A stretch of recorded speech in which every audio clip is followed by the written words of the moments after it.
Guys, আজকে আপনাদের জন্য একটি কাস্টার্ড রেসিপি নিয়ে এসেছি। আপনারা এই প্রাণ জুড়ানো কাস্টার্ড রেসিপিটি ইফতারের সময় আপনারা খুব সহজেই বানিয়ে প্রেজেন্ট করতে পারবেন এবং খেতেও খুবই দারুণ লাগবে।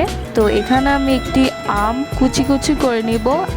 আপনারা চাইলে আপনাদের পছন্দের মতো ফল ব্যবহার করতে পারেন। এখানে আমি আমার পছন্দের ফ্রুটসগুলো নিয়েছি। তো দেখতেই পাচ্ছেন আমি কিভাবে কাটছি। আপনারা সেম প্রসেসে আপনারাও তৈরি করবেন। তো এখানে আমি কতগুলো স্ট্রবেরি নিয়েছি।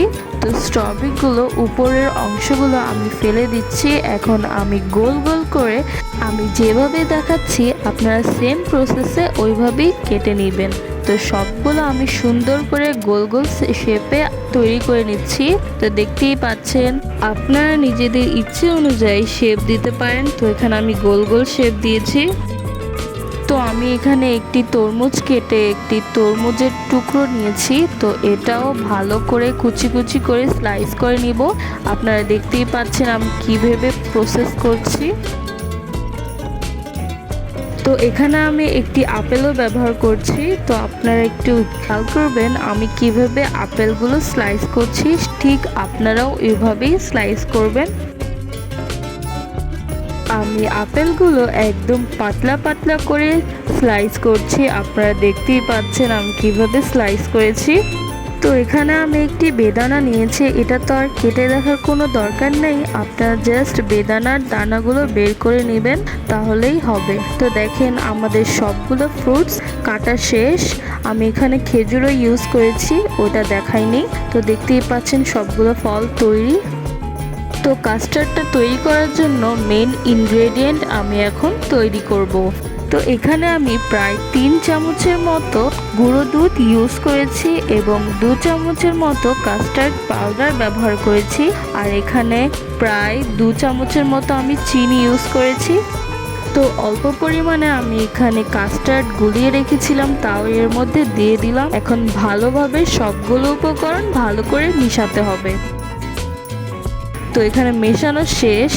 এখানে আমি প্রায় আধা লিটারের উপরে দুধ জাল করে নিয়েছিলাম। তো এর মধ্যে আমাদের যে কাস্টার্ডের ব্যাটারটা তা দিয়ে দিলাম। তো আমি এখানে ভালো করে জাল করে নিচ্ছি। একদম ঘন করে আনতে হবে, তা না হলে কিন্তু কাস্টার্ড হবে না। তো আমি একদম ঘন করে নিয়ে এসেছি। কাস্টার্ডগুলো ঠান্ডা হওয়ার পর আমি একটি পাত্রে ঢেলে দিব। এখন আমরা কাস্টার্ডটি ফ্রিজে রেখে দিব। আর ফ্রিজে রাখার কারণে আমাদের কাস্টার্ডটি একদম ভালোভাবে ঘন হয়ে এসেছে। কিছু হবে না, একটু পরে আমাদের কাস্টার্ডটা স্বাভাবিকভাবে ঠিক হয়ে যাবে। আপনারা দেখতেই পাবেন। ফ্রিজ থেকে নামানোর পর আমি সবগুলো কাস্টার্ড ভালো করে নাড়িয়ে নিয়েছি। এখন আমাদের কাটা ফ্রুটগুলো আমি সবগুলো দিয়ে দিব। এক এক করে আমি ফার্স্ট এখানে আম দিয়েছি, তারপর তরমুজ দিয়েছি। এক এক করে আমি সবগুলো ফল এর মধ্যে অ্যাড করে নিচ্ছি। তো এরপর আমাদের ড্রাই ফ্রুট অর্থাৎ খেজুর এর মধ্যে দিয়ে দিলাম। আপনারা নিজের পছন্দের মতো ফল ব্যবহার করবেন। তো এখানে স্ট্রবেরিগুলো দিয়ে দিচ্ছি। একদম সুন্দর করে আমি সাজিয়ে দিয়ে দিচ্ছি। তো এরপর বেদানাগুলো দিয়ে দিলাম, আপেলগুলো দিয়েছি। তো এখানে ভালো করে আমি ডেকোরেট করে নিয়েছি। তো আপনারা দেখতেই পাচ্ছেন কি লোভনীয় স্বাদের একটি কাস্টার্ড তৈরি হয়ে গেছে।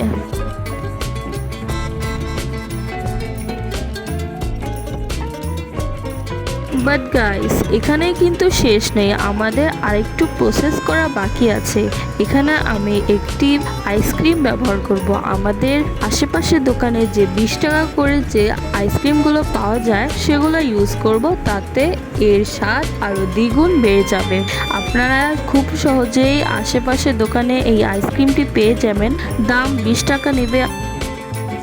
তো আমি আইসক্রিমগুলো এর উপর ভালো করে ডেকোরেট করে দিয়েছি। আমরা যখন এটি মিশিয়ে খাবো তখন কিন্তু এটি আইসক্রিমের চেয়ে কম লাগবে না।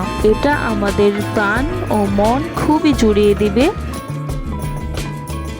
আর আইসক্রিমটি দেওয়ার ফলে আমাদের কাস্টার্ডের যে স্বাদটি তা দ্বিগুণ বেড়ে গেছে। তো এখানে আমি মিশিয়ে নিচ্ছি কারণ এখন খাবো।